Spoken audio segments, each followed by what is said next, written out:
Good morning to you, Belle. I think the prevailing emotions on the ground here are that of impatience and frustration with the process. As you say, there 62% of voters here did choose to leave the European Union when they cast their votes 2.5 years ago.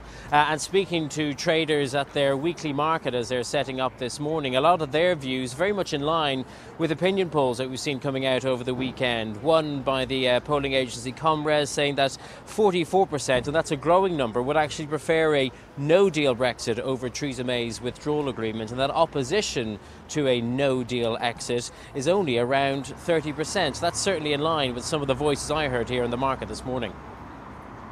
At the end of the day, whichever side of the fence you sat on as far as Brexit is concerned, you need to go with what the people decided.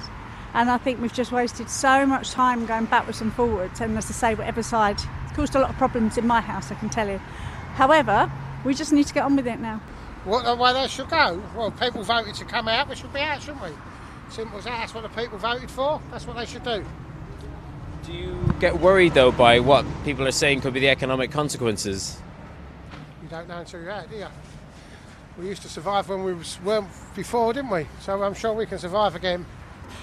Everything I hear, from Honda to Mini to pharmaceuticals to food, everything says we're going to be in trouble, and yet these people are so convinced, the Rees-Moggs and Boris Johnson are so convinced that we're going to be all right.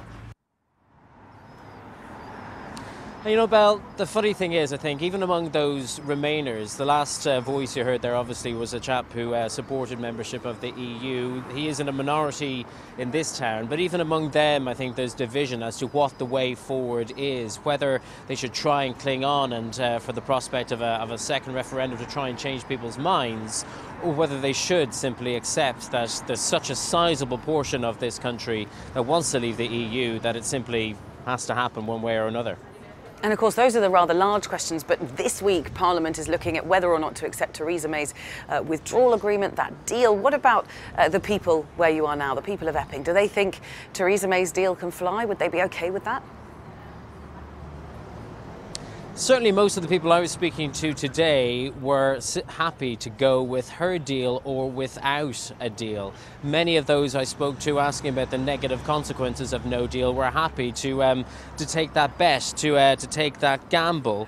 But of course there is a myriad of disenchantment, not just with Theresa May's party, but with the opposition. That same opinion poll I was talking about earlier, 76% of those who answered that poll believe that the government has handled negotiations poorly, and yet at the same time, when you look at the state of the parties and national polls, if there were an election tomorrow, it does look like the Conservatives would still beat a Labour led by Jeremy Corbyn. Some of the reports we're hearing from Westminster suggest that actually one way for Theresa May to get this deal over the line, or to at least get more support for it, would be for her to guarantee her departure. But then equally there are many other voices who are saying that actually if this deal is going to fail by the numbers that it is expected to tomorrow, then perhaps a further delay should be on the cards. I think that would certainly go down like a lead balloon with some of the people I've been speaking to here today.